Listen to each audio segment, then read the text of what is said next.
K2 ನಲ್ಲಿ ಸಮಸ್ಯೆ ದಾಖಲು ಮಾಡುವುದನ್ನು ಯಾವ ರೀತಿಯಾಗಿ ಇವತ್ತು ನೋಡೋಣ. ಇದರಲ್ಲಿ ಫಸ್ಟು ಕ್ರೋಮ್ ವೆಬ್ಸೈಟ್ನ ಓಪನ್ ಮಾಡಿಕೊಂಡು ಇಲ್ಲಿ KJID ಹೆಲ್ಪ್ ಡೆಸ್ಕ್ನ ಕ್ಲಿಕ್ ಮಾಡ್ಕೋಬೇಕು. KJID ಹೆಲ್ಪ್ ಡೆಸ್ಕ್ ಆದಮೇಲೆ ಈ ಥರ ಮೆನು ಓಪನ್ ಆಗುತ್ತೆ. ಇಲ್ಲಿ ಹೆಲ್ಪ್ ಡೆಸ್ಕ್ನ ನಾವು ಕ್ಲಿಕ್ ಮಾಡ್ಕೋಬೇಕು.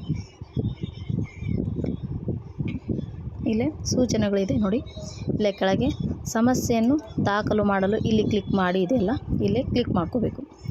ಕ್ಲಿಕ್ ಮಾಡ್ಕೊಂಡಾದಮೇಲೆ ಇಲ್ಲೇ ಪ್ರಕರಣ ವರದಿಯ ನಮೂನೆ ಇದೆ ನೋಡಿ. ಇಲ್ಲಿ ನಾವು ಪ್ರಕರಣವನ್ನು ಹಾಕಬೇಕು, ಅಂದರೆ ನಮ್ಮ ಆಫೀಸ್ ನೇಮ್ನ ಹಾಕಬೇಕು. ಪ್ರಥಮ ಹೆಸರು, ಮಿಡ್ಲ್ ನೇಮು, ಕೊನೆಯ ನೇಮ್ ಇರ್ತೈತಲ್ಲ, ಇದು ನಮ್ಮ ಆಫೀಸಿಂದೇ ಆಗಿರುತ್ತೆ. ಇಮೇಲ್ ID ಕೂಡ ನಮ್ಮ ಆಫೀಸಿಂದೇ ಇರುತ್ತೆ.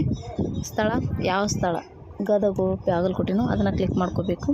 ಅಲ್ಲಿ ಮೊಬೈಲ್ ಸಂಖ್ಯೆ ಕೇಸ್ ವರ್ಕರ್ದೇ ಕೊಡಬೇಕು. ಇಲ್ಲಿ ಡಿಪಾರ್ಟ್ಮೆಂಟ್ ಇದೆಯಲ್ಲ, ಯಾವ ಡಿಪಾರ್ಟ್ಮೆಂಟ್ನಿಂದ ನಾವು ಪ್ರಾಬ್ಲಮ್ಮ ರೈಸ್ ಮಾಡ್ತಾಯಿದ್ದೀವಿ ಆ ಡಿಪಾರ್ಟ್ಮೆಂಟ್ನ ಹಾಕಬೇಕು. DDO ಕಚೇರಿ ಅದು ತಾನೇ ಫೆಚ್ ಆಗುತ್ತೆ. ಇಲ್ಲಿ ಘಟನೆಯ ಪ್ರದೇಶ ಇದೆಯಲ್ಲ, K2ದಾಗ ಪ್ರಾಬ್ಲಮ್ ರೈಸ್ ಮಾಡ್ತಾ ಇದ್ದೀವೋ ಏನೋ, K2 ಪೋರ್ಟಲಿಂದನೋ ಅಂತ ಕೇಳುತ್ತದು.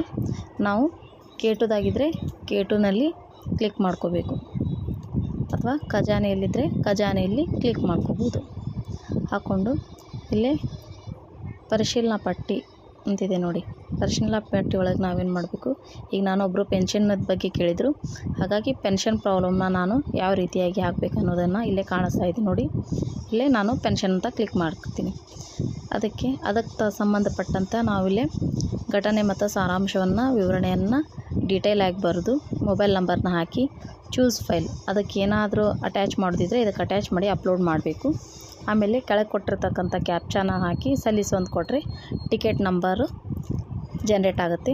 ಆ ಟಿಕೆಟ್ ನಂಬರ್ನ ನಾವು ಇಲ್ಲಿ ಕೆಳಗೆ ಇನ್ಸಿಡೆಂಟ್ ಚೆಕ್ ಲಿಸ್ಟ್ ಸ್ಟೇಟಸ್ ಇದೆಯಲ್ಲ ಅಲ್ಲಿ ಹಾಕಬೇಕು.